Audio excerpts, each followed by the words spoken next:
Un muy feliz sábado, hermano, para cada uno de ustedes. Que el Señor bendiga a cada una de las personas que esta mañana se ha dado cita acá para tener un encuentro con la palabra de Dios. Estoy contento, agradecido de tener esta posibilidad de estar con ustedes acompañándonos y quisiera pedirle que comencemos orando a Dios porque vamos a abrir su palabra y necesitamos de su ayuda para que podamos comprenderla de manera correcta. Vamos a orar. Padre bendito, Señor, que moras en el cielo. Nuevamente oramos, Señor, a ti en este momento, Señor, de manera especial y dirigida, porque vamos a abrir, Señor, tu palabra. Y queremos, Señor, que seas tú quien dirija, Señor, la lectura de los textos bíblicos que vamos a hacer. Por favor, Señor, que seas tú quien en nuestro corazón grabe estas verdades y que seas tú quien hable en nuestra vida en esta mañana. Porque lo pido en el nombre de Cristo Jesús. Amén. Bien, queridos hermanos, quisiera que inmediatamente abriéramos nuestra Biblia y comenzáramos buscando el capítulo 2 del libro de Joel. Capítulo 2 del libro de Joel en el versículo 28. Capítulo 2 del libro de Joel, entonces, versículo 28. Esto es un texto que durante muchos años hemos predicado, durante muchos años hemos leído, cuando se trata de hablar sobre el Espíritu Santo. Un texto que para nosotros es muy importante y es la promesa desde el Antiguo Testamento de que en los postreros días se derramará el Espíritu Santo. Vayamos entonces a la Biblia a ver lo que nos dice este texto en el capítulo 2 del libro de Joel, versículo 28. Dice: y después de esto derramaré mi espíritu sobre toda carne, y profetizarán vuestros hijos y vuestras hijas. Vuestros ancianos soñarán sueños y vuestros jóvenes verán visiones. Y este texto es muy importante porque nos muestra que para Dios no existe distinción de personas, ya que acá habla de niños y niñas, habla de hombres y de mujeres, habla de jóvenes, habla de ancianos. Por lo tanto, el Señor no escogerá un grupo selecto, solo jóvenes, solo adultos, sino que cualquier persona que quiera ser utilizada por el Señor será utilizada. Y este texto nosotros, que está en el Antiguo Testamento, luego en el libro de Hechos, cuando desciende el Espíritu Santo, los apóstoles comprueban y dicen: bueno, esto que ustedes sabían y que fue anunciado hace muchos años, se cumple en nosotros cuando fue derramado el Espíritu Santo. Y ahí está la promesa de en los postreros días también esta señal volverá a manifestarse. Entonces, antes de hacer una pregunta, voy a hacer otra pregunta, ¿ya? Que es: ¿cuándo comienza el tiempo del fin? Porque dice los postreros días, o sea, en los últimos días. Y la verdad, eso tenemos dos formas de responderlo y la Biblia es la que responde. No vamos a entrar en un estudio profundo porque no es el tema de esta mañana, pero sabemos que desde el punto de vista de las 7 iglesias, ¿verdad?, que entregan una visión de lo que ha sido la iglesia desde que Cristo vino hasta el tiempo del fin, se establece que la última iglesia, ¿cuándo comienza? ¿A partir de qué año? De 1844, cuando se da inicio a la última iglesia, que es la iglesia de la Odisea. O también cuando termina la anterior iglesia. ¿Con qué termina? Con el fin de los 2300 tardes y mañana. Evento que, verdad, en esa época nuestros pioneros creyeron que era la segunda venida de Cristo. Por lo tanto, desde el punto de vista de las 7 iglesias, el tiempo del fin comenzó en 1844. Y de ahí en adelante, entonces, comienza el tiempo del fin. Por lo tanto, nosotros ya estamos dentro del tiempo del fin. Por lo tanto, esta promesa de la venida del Espíritu Santo es para nosotros. Y también, desde el punto de vista de los sellos, que están también ahí en el mismo libro de Apocalipsis, también nos presenta algo similar. El séptimo sello, ¿se acuerda lo que era? Un silencio como por media hora, de media hora, ¿ya? Y que sabemos que eso representa, ¿qué representa el silencio de media hora? Gracias. Representa la segunda venida de Cristo. Por lo tanto, tendríamos que dirigirnos un poco más atrás para saber qué es lo que viene antes de la segunda venida de Cristo, y ahí está el sexto sello. Y el sexto sello nos muestra que ¿se acuerda lo que había? Estaba el gran terremoto, el sol se puso negro y la luna se volvió como sangre. Y los historiadores ubican todos estos hechos.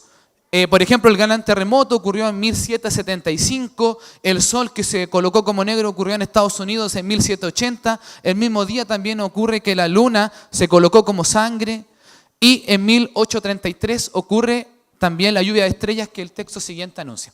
Por lo tanto, también desde el punto de vista de los sellos, nosotros estamos en el periodo que comprende entre el sexto sello y el séptimo. No importa de dónde lo veamos en la Biblia, estamos en el tiempo del fin. Y algunos dicen en el fin del tiempo del fin. Porque cada vez las señales anuncian que Cristo viene. Entonces viene la gran pregunta, que era la que le iba a hacer. Si estamos en el tiempo del fin, y ya han pasado a lo mejor cerca casi de 200 años desde que se inició este periodo, ¿por qué aún no se cumple esta promesa totalmente en nuestra iglesia? El derramamiento del Espíritu Santo, donde nuestros hijos, nuestras hijas, los ancianos verán visiones. ¿Qué es lo que está pasando en nuestra iglesia? Que esto no se ha dado aún todavía. Y es complicado pensarlo porque nuestra iglesia más o menos tiene una membresía semanal, una asistencia semanal de por lo menos 150 hermanos. Si nosotros consideráramos que cada persona en un año trabaja por una sola alma, tendríamos que cada año estar abriendo por lo menos una iglesia nueva. Si es que siguiéramos la misma estadística.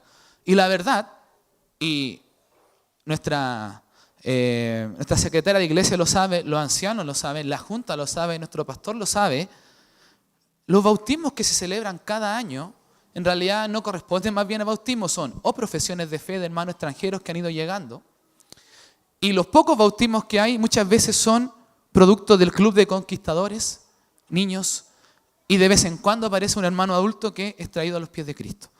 Pero la verdad es que no tenemos cosecha. Y es para pensar al menos, ¿qué está pasando que no se ha cumplido esta promesa? Porque recuerden que con un solo sermón, ¿cuántos convirtió Pedro en un día? ¿Cuántos?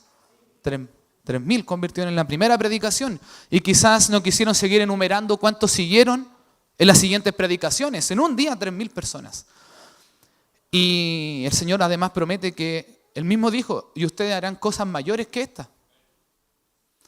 Así que hay algo que está pasando. Yo quisiera que ahora tratáramos de comprender inicialmente cómo es que trabaja el Espíritu Santo para entender su obra. Así que vayamos al libro de Juan, capítulo 16. Y tenemos que entender, aunque todos lo sabemos, y solamente yo lo recuerdo, el Espíritu Santo no es un poder, ¿verdad? Sino que es una persona. Por lo tanto, nosotros hablamos de alguien que tiene atributos, que tiene una personalidad. Y vamos a conocer también la obra que Él hace. Hace un tiempo me tocó conversar con un pastor sobre el Espíritu Santo cuando se empezó a dar el movimiento antitrinitario. Un pastor que conoce mucho de la palabra de Dios. Y conversábamos lo difícil que es tratar de entender al Espíritu Santo si no lo hemos visto, ¿verdad? Y es más, el mundo se ha ocupado de que nosotros la visión de espíritu que tenemos es como de un fantasma que se mueve. El enemigo se ha preocupado de que nosotros tengamos una visión nublada de lo que es el Espíritu Santo. Pero ¿sabe lo que me dijo él? Me dijo, mira, si bien no lo podemos conocer físicamente, podemos saber quién es por la obra que hace. Y en la Biblia podemos ver la obra que hace y tú puedes ver en los hermanos cuando son llenos del Espíritu Santo quién es el Espíritu Santo por la obra que ellos hacen. Y me pareció interesante su visión de las cosas. En Juan capítulo 16, en el versículo 8, se nos da la gran declaración del Espíritu Santo. Dice, y cuando Él venga, convencerá al mundo de pecado, de justicia y de juicio. De pecado, por cuanto no creen en mí. De justicia, por cuanto voy al Padre y no me veréis más. Y de juicio, por cuanto el príncipe de este mundo ha sido ya juzgado. Aquí se presenta la triple misión del Espíritu Santo.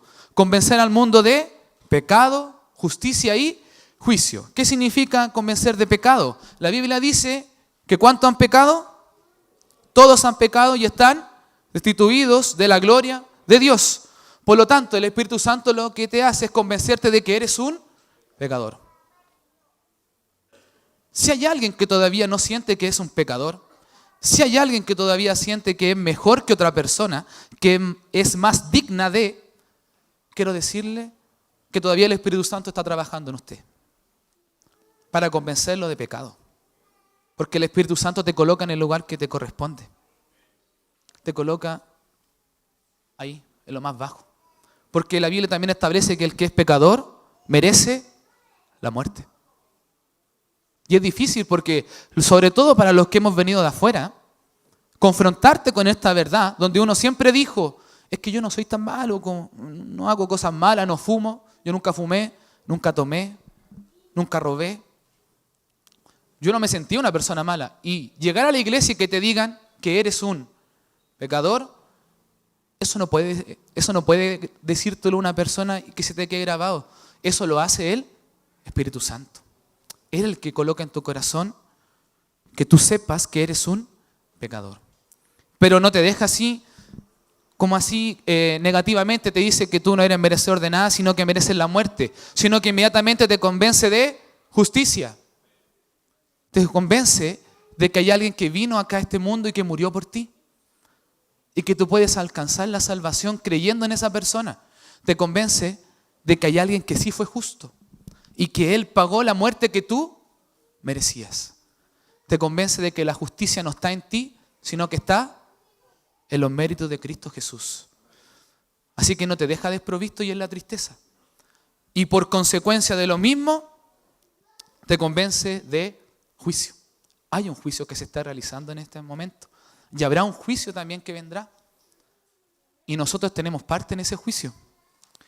Y es importante saberlo, porque cada persona que viene a este mundo, cada persona que nace, tarde o temprano, va a tener que comparecer ante el tribunal de Dios. Y esa persona o se salvará o se perderá, porque hay un juicio de por medio. Y nos convence de que si estamos en el lugar de Cristo, Él ocupa nuestro lugar ante el Padre, Él intercede por nosotros y en Él somos libres de ser condenados en ese juicio. Así que tremenda labor que hace el Espíritu Santo, ¿verdad? Pero hay un detalle. Esta labor que Él hace, la hace para aquellos que todavía no han sido convertidos al adventismo o cualquier iglesia, digamos. Para aquellos que ya han sido convertidos, esta obra ya está hecha. Porque si nosotros que estamos acá hemos sido bautizados, es porque usted ya entendió que es un pecador, que es indigno, que no merece nada, y que todo lo que usted tiene le pertenece a Cristo Jesús, y que en sus méritos usted puede, en el juicio, estar del lado correcto. Usted ya fue convencido de eso, ¿verdad? Ya, espero que sí. No espero amén, pero espero que sí, en su corazón. Así que esa es la primera obra que hace. La segunda obra que el Espíritu Santo obra en las personas está en el mismo libro de Juan, pero en el capítulo 14. Así que retrocedamos un poco.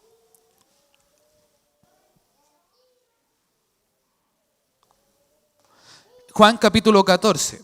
Y todo este tiempo en esta primera etapa del Espíritu Santo que se encarga a ti de convencerte de pecado, de justicia y de juicio, el Espíritu Santo te está acompañando, te está dirigiendo, te está orientando, está colocando personas correctas para que te hablen, para que te digan las cosas correctas. Pero una vez que tú ya fuiste convencido, viene esta segunda etapa. Juan 14, 16 dice, y yo, está hablando Jesús, rogaré al Padre y os dará otro consolador para que esté con vosotros para siempre. El Espíritu de verdad, al cual el mundo no puede recibir porque no le ve ni le conoce. Pero vosotros le conocéis porque mora con vosotros, y esta es la parte importante que dice, y estará en vosotros. Por lo tanto, la promesa para aquellos que ya aceptaron que son pecadores, que aceptan la justicia de Jesús y el juicio que está de por medio ahora, la promesa es que el Espíritu Santo vendrá a morar en nosotros, en cada uno de los cristianos. Lo importante es que el Espíritu Santo no es un poder. Por lo tanto, hay dos opciones. O el Espíritu Santo mora en su plenitud porque es una persona, o está en ti o no está. Por lo tanto, vale la pena hacerse la pregunta, sí, durante todo este tiempo que ha pasado, durante estos años que hemos llevado a la iglesia, de lo que hemos hecho y lo que no hemos hecho, sí, el Espíritu Santo ha estado realmente en nosotros. Con nosotros sabemos que está siempre, porque tenemos la promesa del Padre y estará para siempre. Pero también es bueno reflexionar si ha estado en nosotros actuando, porque cuando los apóstoles y Pablo y otros tantos más recibieron al Espíritu Santo en sus vidas, es cuando realmente sufrieron la transformación completa.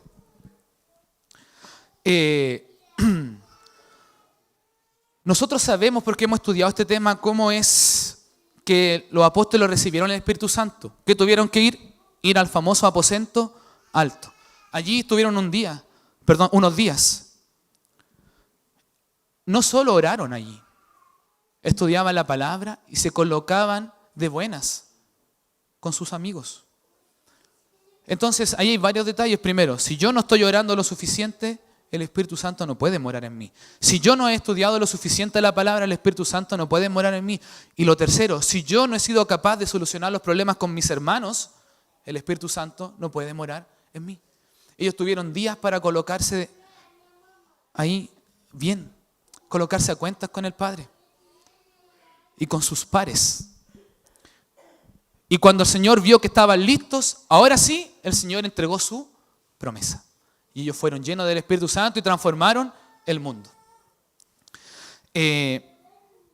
Estos son los fundamentos. 2 tipos de obras el Espíritu Santo que hace. Primero, para aquellos que están inconversos, los convence de pecado, de justicia y de juicio.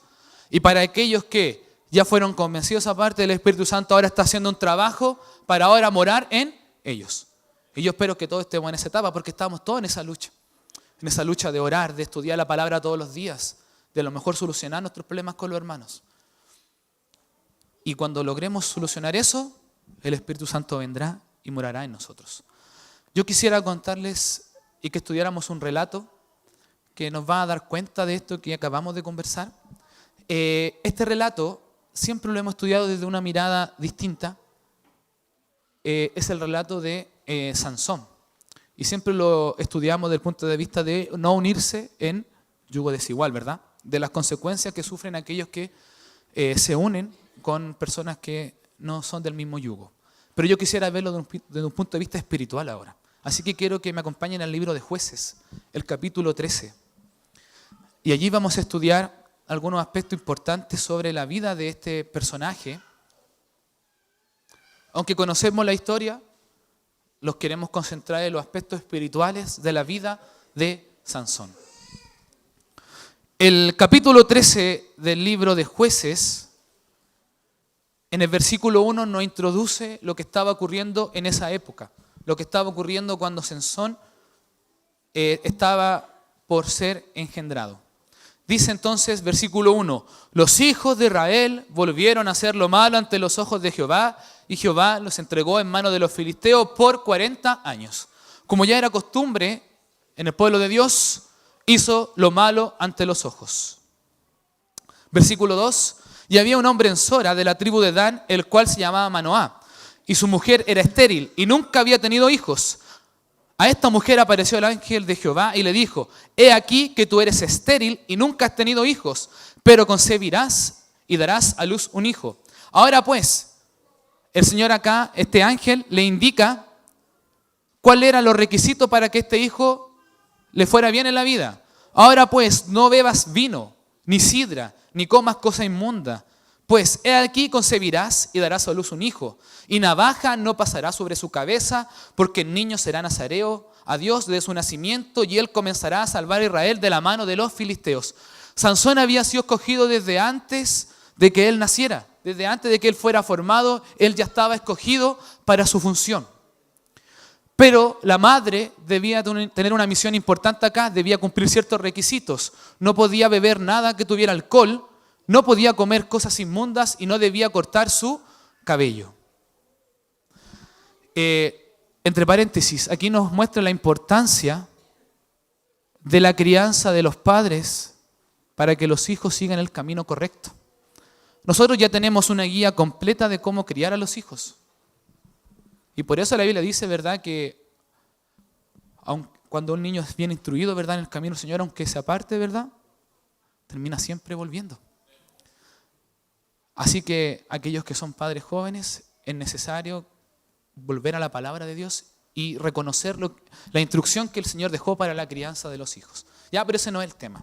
El Señor había escogido desde mucho antes de que fuera creado a Sansón y entregó unos delineamientos específicos. Ahora, yo quiero decirle algo a usted. No pierda el texto, por favor, pero acompáñame al libro de Salmos. Yo quiero decirle algo a usted. Salmo 22. Porque muchas veces nosotros creemos que estos son llamados extraordinarios que el Señor hace. Llamados específicos. No, si eso pasó porque era Sansón nomás. Quiero que me acompañe a Salmo 22, versículo 10. Y la palabra de Dios nos muestra otro detalle, nos muestra otro aspecto importante. Dice, a ti fui entregado desde mi nacimiento, desde el vientre de mi madre, tú eres mi Dios. El salmista acá reconoce que desde ya mucho antes de que él fuera grande, de que fuera una persona con conciencia, el Señor ya lo había escogido, ya había sido entregado a Dios. Salmo 139, 13 también aporta, porque tú formaste mis entrañas, me hiciste en el seno de mi madre. El principio de que Dios escogió a Sansón antes de que él naciera no aplica solo para él, aplica para todo ser creado, porque el Señor nos escogió a usted y a mí desde mucho antes de que nosotros fuéramos creados. El Señor ya no tenía escogido a nosotros, por lo tanto no creamos que estos llamados son para llamados específicos o únicos. Todos nosotros fuimos llamados por Dios para una misión especial. ¿Y saben por qué? Porque usted nació en este momento de la historia. Si el Señor no hubiese querido que usted estuviera en el tiempo del fin, predicando de su palabra y cumpliendo su misión, lo hubiera colocado en otra época. Pero el Señor te colocó en este momento de la historia y es porque espera de ti algo. Tú no naciste por casualidad. El Señor te escogió desde mucho antes de que tú nacieras. Por lo tanto, este principio aplica para todos. Y si el Señor entregó delineamientos específicos para Sansón, ¿será que para nosotros que también fuimos escogidos desde antes de nacer, habrá entregado algunas órdenes específicas a cómo debemos cuidarnos nosotros? ¿A cómo deberíamos estar preparados en el tiempo del fin? ¿Creen ustedes eso, no? Por supuesto que sí. En el libro de Mateo, capítulo 24, usted puede acompañarme en la lectura si quiere. ¿Se acuerda lo que habla Mateo 24? ¿Qué dice? ¿Cómo se llama ese capítulo? Se llama las señales antes del fin, o señales que anuncian el fin. Y el Señor está hablando del tiempo final. Y cuando el Señor habla del tiempo final, comienza a hablar lo que van a venir, lo que va a pasar, lo que va a estar ocurriendo en el mundo. Y en eso dice el versículo 13, más el que persevera hasta el fin, este será salvo. Y el Señor nos dice que nosotros debemos perseverar. La indicación para las personas del tiempo del fin, la indicación así como Sansón la recibió es perseverar. Versículo 20 también dice, orad, pues que vuestra vida no sea en invierno ni en día de reposo. ¿A qué nos invita el Señor también? A orar. Las personas del tiempo del fin deben ser personas de oración. Personas que perseveren y personas que perseveren en la oración. Versículo 42 también continúa con todo este relato, con toda esta historia. Dice, velad, pues porque no sabéis a qué hora de venir nuestro Señor. Está hablando de nosotros, aquellos que estamos esperando la segunda venida, aquellos que estamos más cerca de ese momento. El Señor nos invita a velar. Y ahí inmediatamente se puede hacer la pregunta, ¿estamos cumpliendo nosotros con las indicaciones que el Señor nos dejó? ¿Estamos perseverando en oración, en estudio, en ruego para con el Señor? ¿Estamos perseverando por nuestro familiar que a lo mejor aún no conoce al Señor? ¿Hemos perseverado o ya nos rendimos con Él? ¿Estamos orando lo suficientes? ¿Estamos velando? Es más, Cristo, las últimas palabras que dijo, hay dos versiones, una que se encuentra en el libro de Marcos y otra en el libro de Lucas. La última palabra que Jesús dice en el libro de Marcos antes de ascender, dijo, ¿saben cuáles son? Y les dijo, id por todo el mundo y predicad el evangelio a toda criatura. El que creyere y fuere bautizado será salvo, mas el que no creyere será condenado. Y luego el texto dice que Jesús ascendió. Las últimas palabras de Jesús que dijo en esta tierra, según el libro de Marcos, fueron que tenemos que ir y predicar y bautizar. Esa es la misión que el Señor nos dejó. El libro de Lucas, ¿saben cuál fue las últimas palabras que dijo el Señor? Son tremendas. He aquí, yo enviaré la promesa de mi Padre sobre vosotros. ¿De qué promesa estaba hablando? De la venida del Espíritu Santo. Pero quedaos vosotros en la ciudad de Jerusalén hasta que sea investido de poder desde lo alto. Y ahí le estaba hablando específicamente a los apóstoles que fueron a esperar la promesa y la recibieron. Pero el Señor, la última palabra que Él indicaba, le estaba diciendo, por favor, prepárense, esperen la promesa del Espíritu Santo y vayan y prediquen a todo el mundo y bauticen. Por lo tanto, nosotros debemos no solamente perseverar, orar y velar, sino que tenemos que ir y predicar. Para eso es que fuimos cogidos. Para eso es que tú y yo fuimos llamados. No tenemos otra misión. Esa es nuestra misión. Así que como Sansón, cuando fue escogido desde antes de su nacimiento, así nosotros fuimos escogidos. Y así como el Señor entregó indicaciones para que Sansón tuviera una vida óptima y cumpliera su misión para la cual fue llamada, nosotros también hemos recibido de parte de Dios las indicaciones correctas. Pero lamentablemente sabemos que Sansón no fue perfecto y cometió algunos errores. Estábamos en el libro de Jueces, capítulo 14. Bueno, hay alguna historia de Sansón que usted puede analizar. Y vamos a avanzar con otra historia de Sansón que está en el capítulo 14, versículo 1. Dice, descendió Sansón a Timat y vio en Timat a una mujer de las hijas de los filisteos. Y subió y lo declaró a su padre y a su madre diciendo, yo he visto en Timat una mujer de las hijas de los filisteos. Os ruego que me la toméis por mujer. Versículo 3, y su padre y su madre le dijeron, no hay mujer entre las hijas de tus hermanos ni en todo nuestro pueblo, para que vayas tú a tomar mujer de los filisteos incircuncisos. Y Sansón respondió a su padre, tómame esta por mujer, porque ella me agrada. Algunos dicen que le agradaba a la vista. Esta no es Dalila por si acaso, ¿ya? Esta es una primera mujer con la que Sansón tiene un encuentro. Ella era filistea. Estaba yendo en contra de la voluntad de Dios, ¿verdad, Sansón? Estaba escogiendo una persona que no era de parte del mandato de Dios. Sansón debía ser puro. Él debía mantenerse. Recuerde las indicaciones para su mamá. Sansón también debía abstenerse de comer cosa impura ni de beber alcohol. Y también la pureza incluía la pureza de él como persona. Así que él estaba incurriendo en un pecado.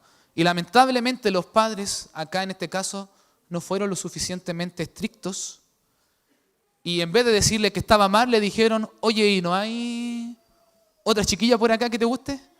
¿No hay una de tu iglesia que te agrade? Esa fue la pregunta. Y él obviamente, porque le agradó a la vista, estaba cegado, dijo, no, yo quiero esa. Y bueno, la tomó por esposa. Pero Sansón tuvo el gran problema que no se hizo la gran pregunta que nosotros también deberíamos hacerla ante cada decisión que hagamos. ¿Estoy glorificando a Dios con esta decisión que estoy tomando? ¿Es la voluntad de Dios lo que estoy haciendo? No vemos a Sansón cuestionándose eso, sino que él simplemente se deja llevar por sus impulsos y sigue adelante con su deseo. Y resulta que llega el día de la boda, se casan, dice que el banquete duró 7 días. Y en ese banquete, Sansón me imagino que estaba ahí producto de la euforia y hace una apuesta a Sansón. La apuesta que él hace, toma a 30 hombres de los filisteos, otro error de Sansón, se empieza a hacer amistad, porque nosotros debemos ir y alcanzar a aquellos que están perdidos, pero nosotros debemos convertirlo a ellos no deben convertirlo a nosotros. Así que Sansón empezó a conversar con 30 hombres y les dijo, hagamos una apuesta, yo les voy a decir a ustedes un enigma, y si ustedes logran, aceptarlo y acertarlo, yo les voy a dar a cada uno 30 trajes de lino y 30 trajes de fiesta, dijo. En cambio, si ustedes no lo aciertan en este tiempo, al revés. Ustedes me regalan a mí 30 trajes de lino y 30 de fiesta. Así que le da el enigma a Sansón y él continúa su celebración. 7 días duró esta celebración y no lograban entender el enigma, así que estos hombres vinieron y se acercaron donde la esposa de Sansón, que no se menciona su nombre acá, y le dicen que ella haga su intento ahí y que le saque cuál era la respuesta. Insistía y Sansón no, insistía hasta que Sansón termina cediendo. Y llegando el día, los hombres tenían la respuesta al enigma, porque la mujer le había comentado cuál era la respuesta. Y Sansón se dio cuenta de lo que ocurre y tenía que cumplir su promesa, pero en vez de tomar 30 trajes, fue y mató a 30 invitados, digamos, de la boda y les quitó los trajes. Los mató y lo entregó a estos hombres y a la mujer. Y Sansón se enoja tanto que ni siquiera había terminado el matrimonio, estaban en celebración y deja a su esposa ahí y se va. Se va a una cueva. ¿Saben cuál es lo interesante? Que yo quisiera que leyéramos un texto que nos dice de esto en el versículo 19 del mismo capítulo 14. ¿Qué es lo que le estoy contando? Miren lo que dice. Versículo 19. Y el Espíritu de Jehová vino sobre él. Y descendió a Ascalón y mató a 30 hombres de ellos, y tomando sus despojos, dio la muda de vestidos a los que habían explicado el enigma, y encendió en enojo y se volvió a la casa de su padre. Por lo tanto, ¿qué ocurrió? ¿Quién se manifestó? El Espíritu Santo se manifestó en Sansón. Pero Sansón había tomado una mala decisión. Él había escogido a alguien que no correspondía. Pero ¿saben qué? El Señor no quiso apartarse de él aún. Y aún así, a pesar de todo, estaba con él y se manifestó en este momento y mató a estos 30 hombres. Aunque Sansón había tomado malas decisiones, el Espíritu Santo seguía estando con él a su lado. Así que después de un par de días, Sansón vuelve para volver a tomar a su esposa y se dan cuenta de que había sido entregada a un amigo de él. No sé si era tan amigo, pero después de eso, pero la entregaron a un hombre que supuestamente era su amigo. Y viene Sansón y hace un plan para castigar al pueblo. Toma 30 zorras. Yo dije, ¿por qué no dice zorros? Y zorras será que eran solo del sexo femenino, digamos, las que tomó, pero en realidad era porque se refería a otro animal. Se refería a los chacales. Así que toma chacales, a 30 chacales, les coloca teas, digamos, unas vasijas sobre su cuerpo, las enciende, las suelta y manda a que prendan todo el pueblo. Y el pueblo se quemó. Y el pueblo, en vez de tomar venganza sobre Sansón, va y mata a su esposa y a su suegro quemándolos vivos. Así vamos con la historia de Sansón, el hombre que había sido escogido desde antes de su vientre, el hombre al cual Dios estaba al lado suyo. Y entonces fue tanto el enojo que, Sansón se fue y el pueblo dijo, después de todo este mal, vamos a ir en contra de Sansón. Y Sansón se fue a vivir en una cueva, estaba mal, había perdido a su esposa también.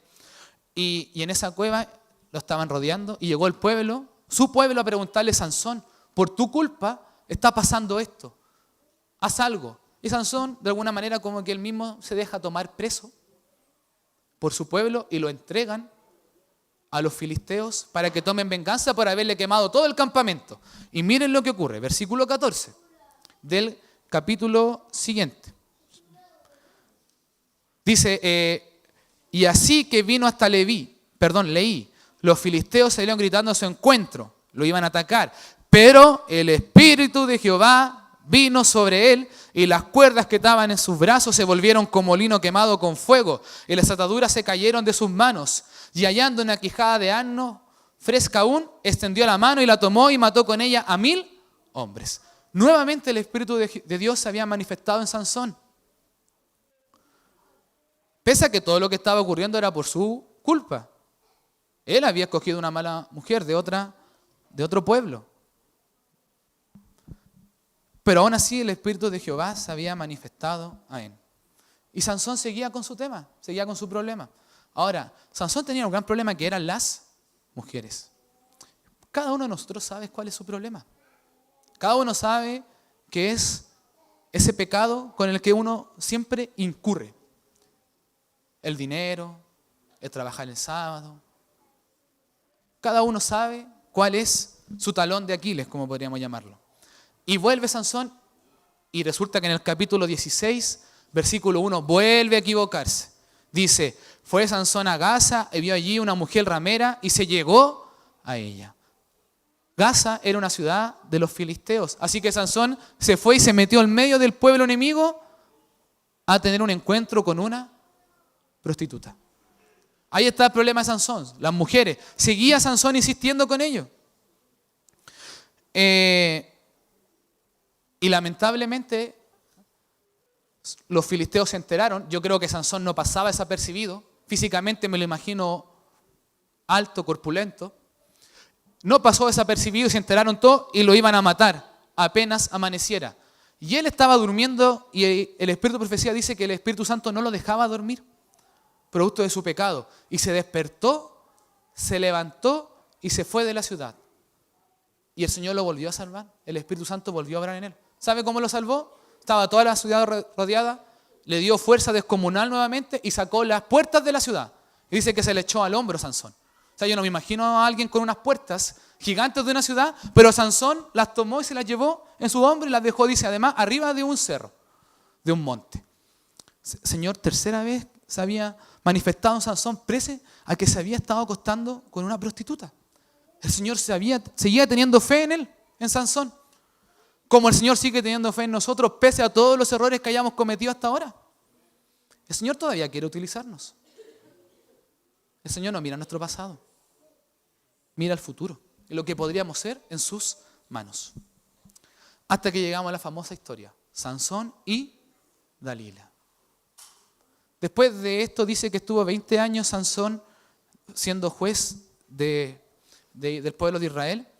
Y en el versículo 4 del versículo 16 dice, después de esto aconteció que se enamoró de una mujer en el valle de Sorek, la cual se llamaba Dalila. Dalila no se sabe si era filistea. El Espíritu de Profecía no lo aclara y la Biblia tampoco. Son confusiones que se hacen con la anterior esposa que tuvo. Tampoco se sabe si era prostituta.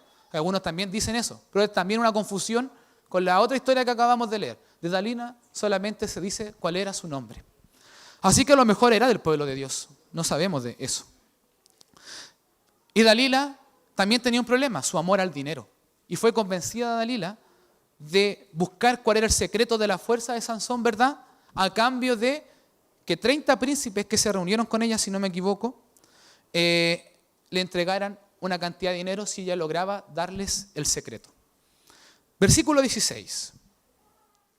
Dice, y aconteció que presionándole ella cada día con sus palabras, importunándole, su alma fue reducida a mortal angustia. Yo nunca me he sentido en ese punto de que tenía un dolor donde me sienta que me vaya a morir. Pero Sansón era tanto el tormento que sufría que se sentía de mortal angustia. Antes de eso, Sansón varias veces le había dicho a la mujer otras cosas. Le decía, no, si esto es lo que me pasa, de esta manera pierdo mi fuerza. Y Dalila ya lo había traicionado, ya llamaba, ahora vienen los filisteos. Y Sansón se daba cuenta de que la Dalila era la que lo traicionaba. Y aún así él insistía en eso. Porque nosotros como seres humanos, en nuestro pecado, insistimos en el error. Todavía estamos en esa primera etapa donde el Espíritu Santo todavía no está convenciendo de nuestro pecado. Todavía estamos ahí, estamos entrampados en eso. Versículo 17, Sansón dice, le descubrió pues todo su corazón y le dijo, nunca mi cabeza llegó navaja, porque soy nazareo de Dios desde el vientre de mi madre. Si fuere rapado, mi fuerza se apartará de mí y me debilitaré y seré como todos los hombres. Sansón abrió su corazón y le dio la respuesta a Dalila. Se dio ante la presión, como muchas veces nosotros también cedemos, ante la presión externa. Y lamentablemente sabemos lo que pasó con Sansón. Fue tomado, le sacaron los ojos, dice la Biblia, fue llevado para hacer trabajo forzado en una cárcel. Ahí estaba el hombre fuerte, el hombre que el Espíritu Santo le había advertido varias veces, pese a sus errores. El hombre que había estado ahí siendo utilizado por Dios. Y sabe aquí, a mí lo que me da miedo, incluso, miren lo que dice el versículo 20 en esta escena. Y le dijo, Sansón, los filisteos sobre ti. Y luego que despertó de sus sueños se dijo, esta vez saldré como las otras veces y me escaparé. Y presten atención, ¿qué dice acá? Pero él no sabía que Jehová ya se había apartado de él. Qué tremendo pensar eso. A mí me da miedo pensar que en algún momento, por yo ser terco, por yo mantenerme ahí, en algún momento el Señor se aparte de mí. El Señor es infinito en misericordia, pero aquí se apartó de Sansón. Yo no sé si nosotros, cada uno tendrá un límite. No sé cómo funciona Dios. Me encantaría saberlo. Pero ¿en cuál estamos nosotros?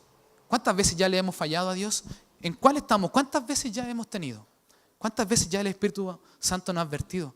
Porque puede ser que algún día nos pase como a Sansón, que Dios se aparte de nosotros.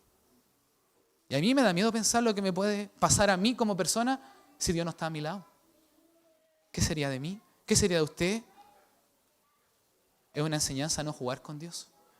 A lo mejor Sansón, tanto tiempo él recibió, mira, me acosté con una mujer, aún así el Espíritu Santo vino. Mira, a lo mejor él se confió. Creía que Dios iba a orar nuevamente en él. No, si el Señor me va a salvar. Pero él estaba en pecado y abiertamente en pecado. Es al menos para que nosotros pensemos cuántas oportunidades más vamos a tener en nuestra vida. Y bueno, le sacaron los ojos y ahí estaba Sansón.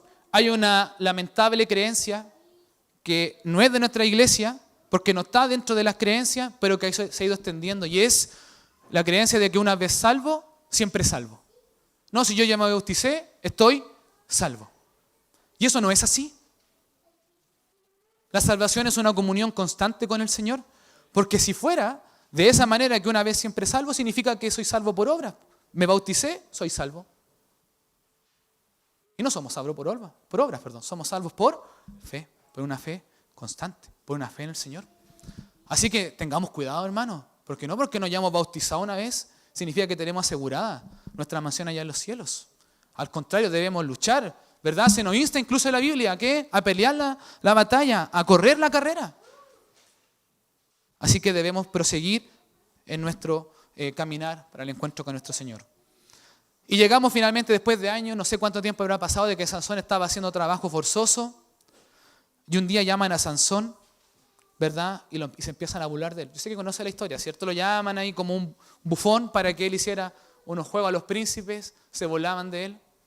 Y ocurre que en el versículo 28 pasa la siguiente historia. Me acompañan en la lectura. Dice: entonces clamó Sansón a Jehová y le dijo: Señor Jehová, acuérdate ahora de mí y fortaléceme. Te ruego solamente esta vez, oh Dios, para que de una vez tome venganza de los filisteos por mis ojos. Asió luego Sansón las dos columnas de en medio sobre las que descansaba la casa y echó todo su peso sobre ella y su mano derecha sobre una y su mano izquierda sobre la otra. Y dijo Sansón: muera yo con los filisteos. Entonces se inclinó con toda su fuerza y cayó la casa sobre los principales y sobre todo el pueblo que estaba en ella. Y todos los que mandó al morir fueron muchos más de los que había matado durante toda su vida. Y el Señor se manifiesta una vez más, por última vez en la vida de Sansón. Y es también una enseñanza para nosotros, que nunca nadie está tan lejos de Dios que no pueda ser alcanzado por su mano. Nosotros podemos habernos equivocado mucho, pero aún así el Señor está ahí para volver a darnos una segunda, una tercera, y ya no sé en cuántas oportunidades vamos cada uno, pero ahí está el Señor para volver a tomarnos. Se manifiesta nuevamente y vence a sus enemigos. ¿Se dan cuenta de cómo el Espíritu Santo trabaja acá? El Espíritu Santo trató de convencer a Sansón de pecado. Lo trató de convencer de lo que estaba haciendo estaba malo, de que él había sido llamado para una obra especial, para una misión especial. Pero él se resistía, insistía con eso. Y a nosotros también nos pasa. Todos ya fuimos llamados para una misión, pero seguimos entrampados en eso. Es necesario que nosotros volvamos a confiar en el Señor. Entreguemos nuestra vida a Él. ¿Qué debemos hacer? Por supuesto, dejarme utilizar primeramente por el Espíritu Santo. Es necesario, hermanos, que oremos al Señor, que le comentemos nuestras luchas, nuestras cargas, y orar para que Él sea quien dirija nuestras vidas. ¿Se acuerdan cuando le habló a Nicodemo? Cuando le dijo que tenía que nacer de nuevo, ¿se acuerdan lo que dijo del Espíritu Santo? El viento, ¿se acuerdan, no? Sopla donde quiere y oye su sonido, pero no sabe dónde viene y a dónde va. Así es todo aquel que es nacido del Espíritu. Oremos al Señor para que nos dirija, porque no sabemos lo que puede ser de nosotros dirigidos por el Espíritu Santo. Debemos aceptar la obra que solamente les pertenece a Él. Y aquí quisiera dar otro énfasis. Muchos de nosotros no atribuimos la obra del Espíritu Santo. Muchos de nosotros creemos que nosotros somos, a través de una predicación, a través de un mensaje, de un consejo, que somos los que vamos a hacer cambiar a otra persona. Y eso es imposible. Porque esa obra le fue encomendada al Espíritu Santo. ¿Solo podemos aconsejar? Sí. ¿Debemos hacerlo? Sí. Amén. Pero no nos frustremos si no nos resulta. Esa obra debemos dejársela al Espíritu Santo. Y por favor, no creamos que nosotros vamos a poder salvar a alguien. Porque el que salva es el Espíritu Santo por medio de nosotros. En el momento en que yo crea que puedo salvar a alguien, es en el momento en que yo ya perdí a esa persona. Porque en mí mérito no hay ni uno solo. Segundo aspecto que debemos hacer, y este es el que más nos cuesta, tenemos que hacer la voluntad de Dios. Recuerden que la Biblia dice, no todo el que me dice, Señor, Señor, entrará en el reino de los cielos, sino el que hace la voluntad de mi Padre, que está en los cielos. Tenemos que hacer la voluntad de nuestro Señor. Ya vimos cuál era la voluntad, ¿se acuerdan o no? Tenemos que perseverar, velad, orad, ir y predicar. El que no está cumpliendo en este momento la voluntad de su Señor es un siervo infiel. Somos infieles, pero estamos aquí para ser mejores. Y tenemos que buscar y alcanzar ser fieles con el Señor. Y aquí el tercer punto que quisiera compartir con ustedes, es necesario que conversemos a invertir en lo espiritual. Necesitamos invertir. Necesitamos invertir dos cosas, tiempo y dinero. Necesitamos invertir tiempo para estudiar de la Biblia, tiempo para orar, tiempo para estudiar del Espíritu de Profecía. Y necesitamos invertir dinero. ¿Hace cuánto no se compra un libro del Espíritu de Profecía, por ejemplo? ¿Hace cuánto que no invierte en eso? Antes me acuerdo cuando recién llegué, volaban las cajas de las colecciones del Espíritu de Profecía que se vendían. Yo llegué hace 11 años ya. ¿Cómo ha cambiado en el tiempo? Necesitamos invertir en literatura, pero especialmente necesitamos invertir en la salvación de los otros. Necesitamos hacer presupuestos familiares. Los niños lamentablemente no se crían con espíritu misionero porque ellos no tienen recursos. Sus padres deben proveerles los recursos para que ellos alcancen a otros. Debemos generar recursos para invertir en otros. ¿Tiene fondos para ayudar a otros? Es un cambio que podríamos hacer. ¿Tiene un fondo a lo mejor separado para regalar una cajita a algún necesitado una vez al mes? Por último, hay un ministerio ASA acá que ha hecho una linda labor. Podemos también encauzar los recursos por esa área. Muchas formas que podríamos utilizar como grupo pequeño, como clase de escuela sabática. Necesitamos invertir recursos, porque el Señor, ¿en cuánto escatimó para salvarnos? En nada. El Señor lo entregó todo y su vida por cada uno de nosotros. Y así a nosotros que somos salvos, no podemos estar ahí escatimando en recursos. Mire que la promesa bíblica dice que si usted, ahí el Señor le va a devolver, le va a triplicar, no sé cuánto, eso lo va a multiplicar hasta que sobreabunde. Necesitamos invertir tiempos y recursos en nuestro Señor. Ya estamos finalizando y yo quisiera hacer un llamado para cada uno de nosotros que estamos acá. Quisiera hacer dos tipos de llamados. El primero es para todos aquellos que a lo mejor todavía estamos entrampados en no reconocer que somos pecadores. ¿Sabe lo que pasa con aquellos que no reconocen que son pecadores? Siempre están viendo el detalle en el otro, porque no logran reconocer su propio error ni condición. El que no entiende que es un pecador anhela puestos, desea puestos, porque él se considera mejor que el resto y no entiende que el Señor lo baja a la humildad misma. Y no estoy hablando acá que uno no deba querer trabajar por la iglesia. Estoy hablando de cuando tú en tu corazón crees que tú debes estar ahí porque eres mejor y que tú lo harías mucho mejor. Y aquí pasa que muchas veces gente critica porque ellos sienten que lo harían mucho mejor. Quiero decirte, hermano, que eso no es la obra de Dios. Y todavía estamos entrampados en esa primera etapa de no asumir quiénes somos, que somos pecadores indignos. Y si algún día el Señor nos llama con humildad y en sus manos tratar de hacerlo mejor. Y esta primera invitación es para aquellos que están todavía entrampados así, todavía están tratando de reconocer. Es momento que nosotros reconozcamos que somos pecadores y aceptemos la justicia que solamente proviene de Cristo. Ese es el primer llamado para todos aquellos que están en esa condición. Y la segunda invitación es para todos aquellos que estamos luchando en la segunda etapa, en esa etapa de ser llenos del Espíritu Santo, donde estamos tratando de hacer las cosas por lo mejor posible por nuestro Señor. Yo quiero invitarte a tomar la decisión de comenzar a invertir tiempo y recursos por aquellos que más lo necesitan.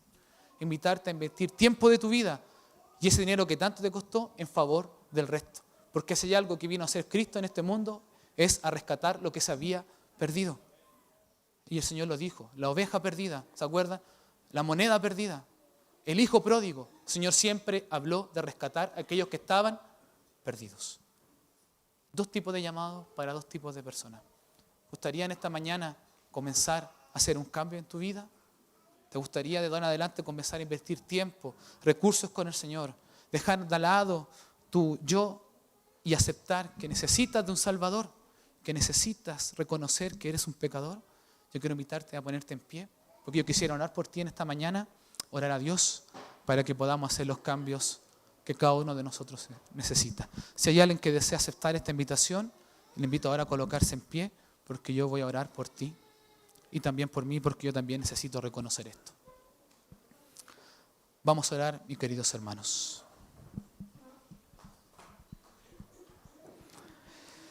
Nuestro Padre Celestial que estás en el cielo, Señor, en esta mañana aquí delante tuyo y en pie está un grupo de tus hijos, Señor.